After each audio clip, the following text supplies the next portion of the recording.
छोटा सा शिवलिंग विराजमान। निवेदन है जहां पर भी शिवलिंग आपके घर में विराजमान है, अगर छोटी सी कटोरी में एक बेलपत्र को आप नीचे रखिए, छोटी सी कटोरी उस बेलपत्र के ऊपर रखकर उसमें थोड़ा सा मधु शहद शंकर भगवान की साक्षी में शिव जी के सामने अगर शुक्रवार रखना प्रारंभ कर दो, धीरे धीरे संपदा की वृद्धि अपने आप होना प्रारंभ हो जाए। शुक्रवार के दिन बेलपत्री के वृक्ष के नीचे बैठकर घृत का दिया लगाकर शरीर में जो रोग है उसका स्मरण कर कर शंकर जी से विनय कर कर, हे भोलेनाथ, आपने शुक्र देवता को संजीवनी मंत्र दिया है, तो क्या आप मेरे को वो मंत्र प्रदान नहीं करोगे? मेरे रोग, मेरी बीमारी, मेरे दुख को आप नहीं हरोगे? शिव से कहो, ये शरीर आपने दिया है और भजन करने के लिए दिया है, स्मरण करने के लिए दिया है, कीर्तन करने के लिए दिया है, तो संभालोगे भी आप। और बेलपत्री की ओर मुख कर कर घी का दिया लगाकर महामृत्युंजय मंत्र का स्मरण कर लेने पर धीरे धीरे धीरे धीरे धीरे धीरे वो रोग समाप्ति की ओर आता चले जाता है। नारी का जो रजस्वला धर्म होता है, रजो धर्म होता है, नारी जो 7 दिन 5 दिन कार्य नहीं करती, रजो धर्म का जो उसका समय होता है, रजस्वला समय होता है, उस रजस्वला समय में कभी नारी के कोई प्रॉब्लम आ जाती है, कोई प्रॉब्लम आ जाती है, कोई परेशानी आ जाती है, कभी गर्भाशय में गांठ पड़ जाती है, कभी उसका रजो धर्म नहीं आ पाता, कभी रजो धर्म आता है तो निरंतर आता है, तो उस समय पर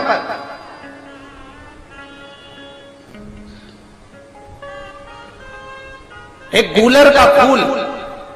एक घंटी वाला जो देवी जी को फूल चढ़ता है, जायसोन का बोलते हो, गूलर का बोलते हो, जिसका भी आप फूल बोलते हो, पुष्प लाल कलर का होता है, उसमें एक घंटी जैसा होता है, उसमें छोटे छोटे दाने से निकले हुए, केवल एक पुष्प मां भवानी को जिस स्थान पर भगवान शंकर का शिवलिंग रखा हुआ है, ये जलाधारी जो है माता पार्वती जी का हस्त कमल है, किसी भी स्थान पर बैठकर एक पुष्प समर्पित कर कर मृत्यु मंजरी चक्र का स्मरण कर कर अगर नारी उस पुष्प को मंदिर के द्वार के बाहर बैठकर भी खा ले या घर पर भी खा ले, तो उसके रजो धर्म से जुड़ी हुई जो भी तकलीफें होती है या गर्भाशय में गांठ भी होती है, तो धीरे धीरे गलना प्रारंभ हो जाता है। उस मृत्यु मंजरी चक्र का स्मरण बड़ा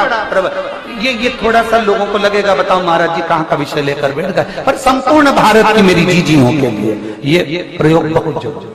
संपूर्ण भारत की मेरी जीजी मृत्यु मंजरी चक्र का स्मरण भी हमारे को सुख का अनुभव करा रहा है।